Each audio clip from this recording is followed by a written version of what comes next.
Bienvenue à cette série d'enseignements sur les fondements de la vie chrétienne.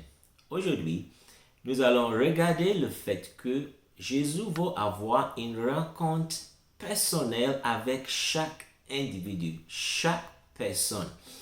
Et on va le voir à partir de l'histoire de Nicodème, qui est racontée dans Jean chapitre 3. Dans Jean 3, au verset 1, nous lisons « Mais il y avait parmi les pharisiens un chef des Juifs nommé Nicodème. » Donc, on voit un homme qui s'appelait Nicodème, qui est allé pour rencontrer Jésus. Mais cet homme, Nicodème, n'était pas n'importe qui dans la société. D'abord, il était un pharisien. Les pharisiens étaient des gens qui maîtrisaient très bien les Écritures ou la Bible. Deuxièmement, il était un chef des Juifs. Ça veut dire qu'il faisait partie du Sanhédrin. Le Sanhédrin était composé de 70 personnes qui étaient l'Assemblée législative en Israël. C'est eux donc qui maîtrisaient la loi juive pour l'interpréter auprès du peuple. Alors, il était vraiment dans la société très haut, faisant partie du Sanhédrin, veut dire que Nicodème était quelqu'un de très haut. Il n'est pas étonnant qu'il ait dit au verset 2 qu'il vint de nuit auprès de Jésus.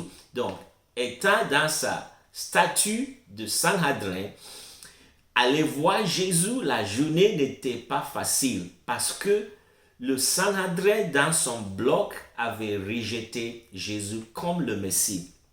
Mais Nicodème est venu pour rencontrer Jésus. Et il est vraiment intéressant de voir que dans son propos, il commence par disant « Nous savons que tu es un docteur venu de la part de Dieu. » Donc, quand il dit « Nous savons », qui est le « nous » ?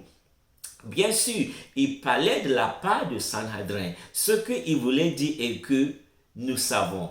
Tout le Sanhédrin, nous sommes convaincus que tu es quelqu'un qui est venu de la part de Dieu. Pourquoi? Parce qu'il est dit, parce que personne ne peut faire ces miracles que tu fais si Dieu n'est avec lui. Donc, on savait que Jésus faisait des miracles extraordinaires. Les aveugles voyaient, le sourd muet entendait et parlait. Les lépreux étaient guéris, les paralytiques et les boiteux marchaient, les morts ressuscitaient. C'était des miracles extraordinaires qu'on n'avait jamais vus en Israël. Et Jésus le faisait. Alors, par ces miracles, Nicodème était convaincu que Jésus est le Messie. Et il a dit que le Sanhédrin aussi, mais il refusait d'admettre. Mais lui, gloire à Dieu, il a admis et il est venu pour rencontrer Jésus. On peut imaginer tout simplement que quand Nicodème s'est présenté à la porte, cette nuit-là, pour venir voir Jésus, peut-être que l'un de ses disciples de Jésus qui a rencontré Nicodème à la porte est allé rencontrer Jésus. Il a dit, Jésus, Rabbi, Monsieur Nicodème, l'un des Sanhédrin est venu te voir. S'il te plaît, assouplir, adoucir le message pour qu'il aille raconter cela au Sanhédrin pour qu'il puisse te valider en tant que le Messie. Ce qu'il faut comprendre est que à l'époque, c'était le Sanhédrin qui validait un prophète. Si un prophète s'élevait, le Sanhédrin devait siéger et valider si cet homme-là est vraiment un prophète ou pas. Et le Sanhédrin, dans son bloc, presque refusait et rejetait Jésus. Donc, on pouvait imaginer que peut-être l'un des disciples va supplier Jésus pour que Jésus adoucisse et assouplit son message un peu, pour que Nicodème puisse aller raconter aux autres que vraiment il est le Messie, pour que les autres l'acceptent et valident Jésus en tant que le Messie. Mais en répondant, Jésus va dire à Nicodème, en vérité, je te le dis, si un homme n'est né de nouveau, il ne peut voir le royaume de Dieu? La réponse de Nicodème nous fait voir qu'il était quelqu'un âgé. Nicodème lui dit, comment un homme peut-il naître quand il est vieux? Peut-il une seconde fois entrer dans le sein de sa mère et naître? Par la réponse de Nicodème, nous pouvons dire qu'il se voyait lui-même comme vieux. Il était quelqu'un d'un certain âge, peut-être plus de 60 ans, on ne sait pas, plus de 70 ans ou même plus de 80 ans, on ne sait pas exactement. Mais lui-même se voyait comme vieux, il s'est appelé comme vieux lui-même. Et Jésus lui a dit, à moins qu'un homme ne naisse de nouveau, il ne peut voir le royaume de Dieu. D'abord, notons ceci, que Jésus, malgré la foule qui l'entourait et qui le suivait tout le temps, Jésus avait le temps aussi pour des individus, comme Nicodème.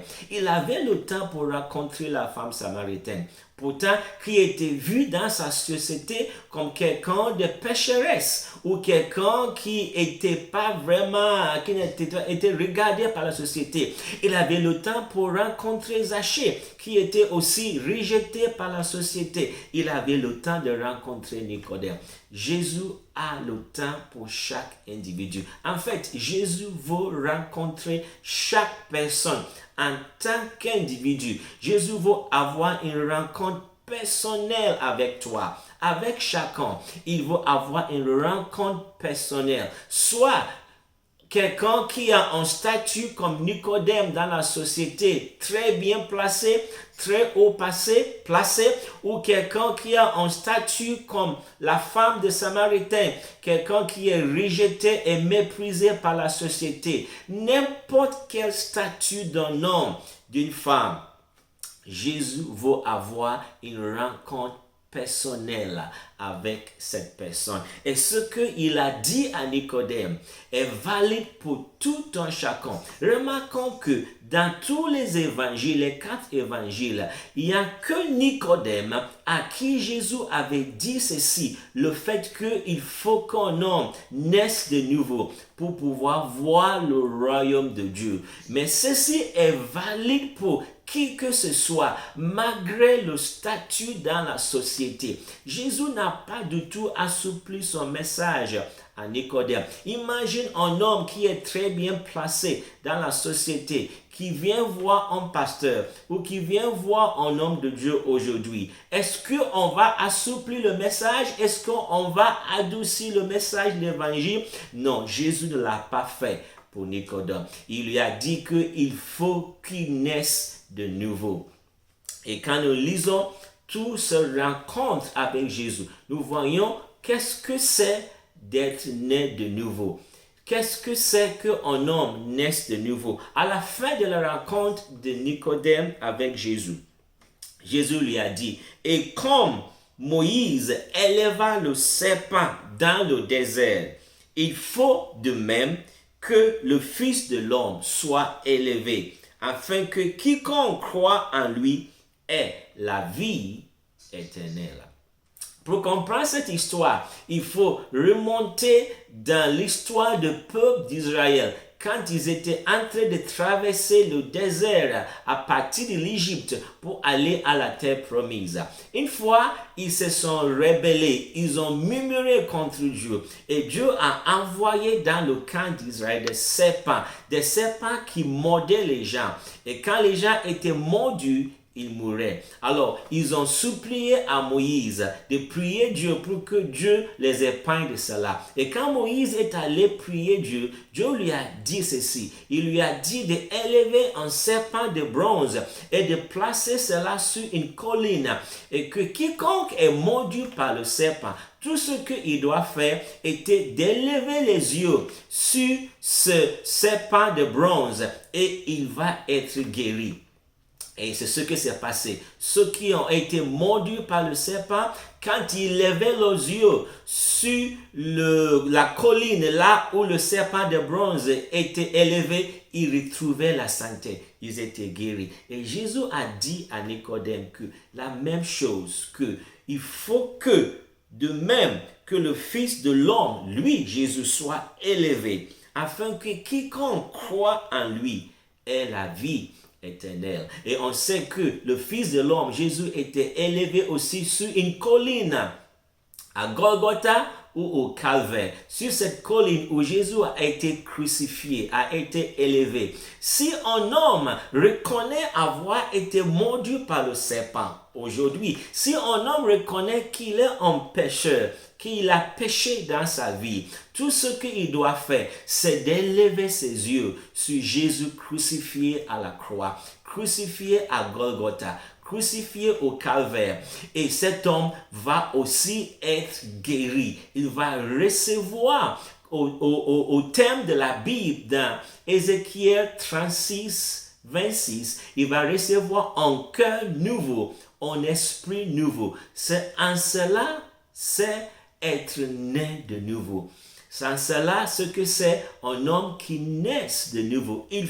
Il a dit, Jésus à Nicodème, il faut qu'un homme naisse de nouveau pour pouvoir voir le royaume de Dieu.